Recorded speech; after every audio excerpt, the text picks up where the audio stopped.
EPS 95 के बारे में आप लोग सुनते आ रहे हैं 7500 प्लस डीए। मैंने जो वीडियोस बनाई उसमें मैंने बताया कि क्यों मेरे को ऐसा लगता है कि सरकार 7500 प्लस डीए नहीं देगी। लेकिन यहाँ पे जो नेताजी हैं वो रेगुलर कहते आ रहे हैं कि 7500 प्लस डीए मिलेगा। इस बारे में 19 जून को 6:30 बजे से 7:30 बजे तक एक मीटिंग करी गई थी और उस मीटिंग के बारे में यहाँ पे एनएससी संस्था के द्वारा ही बताया गया है। और इस संस्था ने जो अपने डिटेल्स बताई हैं उसके अंदर उन्होंने बताया कि उन्होंने जो लेबर मिनिस्टर हैं उनसे बात की और लेबर मिनिस्टर ने उनकी सारी बातें ध्यान से सुनी। और उनका ये कहना है, लेबर मिनिस्टर का ये कहना है, जो अशोक रावत जी ने जो अपने भाषणों में कहा है मैं वो बता रहा हूँ। उन्होंने कहा है कि हम आपकी अपेक्षा के जितना तो नहीं बढ़ा पाएंगे, लेकिन हमारी संस्था मतलब ईपीएफओ संस्था जितना पेंशन बढ़ाने में अपना सहयोग दे सकती है उसका एक फाइनल ड्राफ्ट बन गया है, ऐसी बात कही गई है। तो यहाँ सवाल ये उठता है कि अगर आप सीधे सीधे लेबर मिनिस्टर से जाके मिल लिए हैं और सीधे सीधे लेबर मिनिस्टर ने ये कहा है कि आपका काम बस होने ही वाला है और हमने अपना ईपीएफओ की तरफ से प्रपोजल बना दिया है और उन्होंने क्लियर कट आपको कहा है कि हम आपकी अपेक्षा जितना नहीं कर सकते हैं, इसके लिए हमें लेबर फाइनेंस मिनिस्टर से मीटिंग करनी होगी। मुख्यमंत्री जो है मोदी जी जो है वो भी इस मीटिंग में आ सकते हैं, इस तरह की बात कही गई है। तो प्रश्न यहाँ ये उठता है कि आपने 1 घंटे जो मीटिंग करी, क्या आपने उसमें मंत्री जी से सटीक तौर पे ये पूछा कि एक्चुअल में ईपीएफओ कितना पेंशन बढ़ाने के लिए अपने तरफ से राजी है?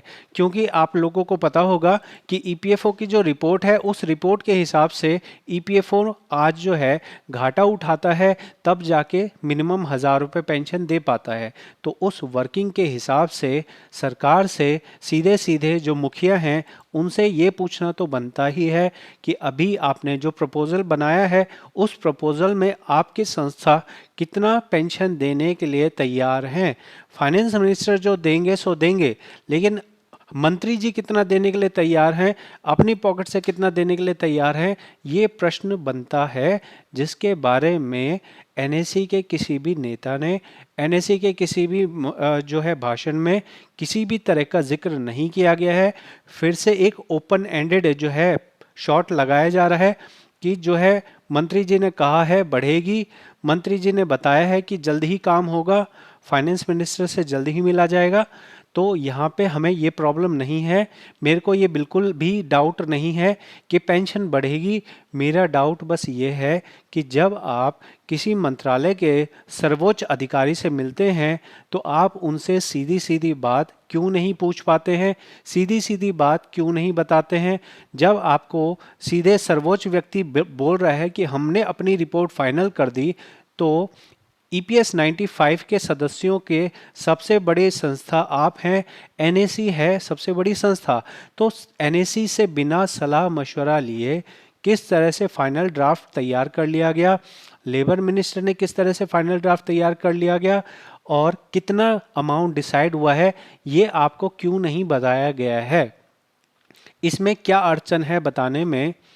जब आप औपचारिक तौर पे किसी मंत्री से मिल रहे हैं, आप एक संस्था के तौर पे मिल रहे हैं, पर्सनल तौर पे तो मिल नहीं रहे हैं, तो आपसे उन्हें पूछ लेना चाहिए कि आप कितना देने तक राजी हो गए हैं, ताकि उसी हिसाब से माइंड मेकअप किया जा सके कि कितना संस्था देगी और कितना जो है फाइनेंस मिनिस्टर देगा।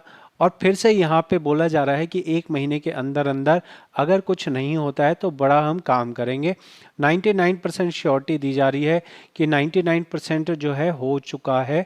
तो मेरा ये कहना है भाई साहब, क्यों 99% बोलते हो? आप ये बोल दो और मंत्री जी ने कहा है। पहली बात तो ये है भाई, सीधे सीधे मंत्री से मिल रहे हैं जाके और फिर आप जो है बोल देते हो कि जल्दी ही हो जाएगा। आप जल्दी ही 1 महीने का टाइम देते क्यों हो? आप ये बोल दो कि मंत्री जी ने कहा है जल्द हो जाएगा, लेकिन ये दावा कर दिया गया कि भाई 1 महीने के अंदर हो जाएगा, या ये दावा कर दिया गया कि आपकी अपेक्षा जितना नहीं होगा। अगर अपेक्षा जितना नहीं होगा तो बता दो कितना होगा। 8 साल से अगर 7,500 की रट लगाई जा रही है, अगर सरकार ने ये कह दिया कि चलो अब हम जो है 3,000 रुपये दे देंगे, तो फिर इतने बड़े संघर्ष का क्या नतीजा रहा, इतने बड़े संघर्ष का क्या फ़ायदा हुआ।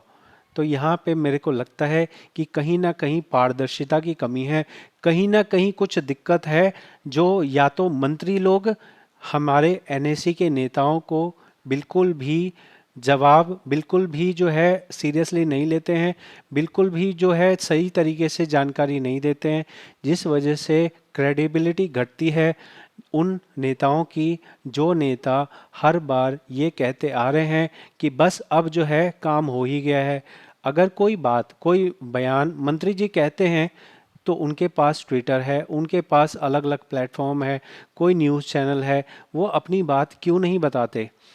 मैं आपको बताऊं, जब भी सरकार किसी विषय में कोई भी छोटा ग्रुप भी होता है उसके लिए भी कुछ काम करना चाहती है, तो उसके बारे में प्रचार करती है, बताती है कि सरकार इतना अच्छा काम कर रही है कि हम इतने बड़े ग्रुप के लिए कुछ नया एक्शन लेने वाले हैं। हो सकता है कि ये डिसीजन अभी जो है प्रोसेस में हो, लेकिन अगर सरकार किसी मैटर पे बिल्कुल एक सिस्टमेटिक तरीके से चल रही होती है तो उसकी अनाउंसमेंट पहले भी की जाती है कि हाँ, हम इस तरह का काम करने जा रहे हैं, हम इस तरह के प्रपोजल पे काम कर रहे हैं। लेकिन यहाँ कोई भी औपचारिक बयान नहीं आया है। और यहाँ पे जिस तरह से आपने कहानी सुनी है कि शेर आया, इस तरह से कोई आदमी 1000 बार बोलता है, तो अगर एक बार शेर आ भी जाता है तो भी उसकी बात का यकीन मानना मुश्किल होता है। गलती यहाँ पे मंत्री की तरफ से है, गलती यहाँ नेताओं की तरफ से है। यहाँ पे ये मेरा विषय, मैं इस पे कमेंट नहीं करना चाहूँगा, लेकिन यहाँ पे मुझे ये लगता है कि कहीं ना कहीं एक बड़ी दिक्कत है। जब हम सीधे मंत्री से जाके मिल रहे हैं तो मंत्री जी हमें क्यों नहीं बता सकते हैं कि आपने कितना अमाउंट फाइनलाइज किया है। हम जो 7,500 मांग रहे हैं, तो आपके तरफ से अगर फाइनल ड्राफ्ट बन गया है, जो कि कहा गया है कि फाइनल ड्राफ्ट बन चुका है, तो फिर कहाँ पे दिक्कत आ रही है। फाइनेंस मिनिस्टर से जो मिलने की बात है, तो फाइनेंस मिनिस्टर जो उनके तरफ से प्रपोजल है, उस प्रपोजल में अगर मान लीजिए कि वो मना भी कर देते हैं, तो ईपीएफओ कितना देगा, कम से कम ये तो बता दो। जो लोग यहाँ पे सालों से अपनी पेंशन बढ़ने का इंतज़ार कर रहे हैं, एटलीस्ट उनको कुछ आइडिया तो हो कि कितनी पेंशन बढ़ेगी, कितने टाइम में बढ़ेगी। तो अगर इतनी ज़्यादा कन्फ्यूजन रहेगी तो कैसे किसी चीज़ पे भरोसा हो पाएगा। आपका इस बारे में क्या सोचना है? क्या ये पॉइंट वैलिड नहीं है कि क्यों मंत्री जी से मिलने के बाद भी यहाँ ना तो अमाउंट का पता है, ना टाइम का पता है, ना जो है कोई भी सरकारी ऑफिशियल बयान है, किसी भी तरह का कोई औपचारिक चीज़ है नहीं। बस जो है जैसे पहले बयान दिए गए थे उसी तरह का एक नया बयान, उसी तरह की नई बातें आ गई हैं।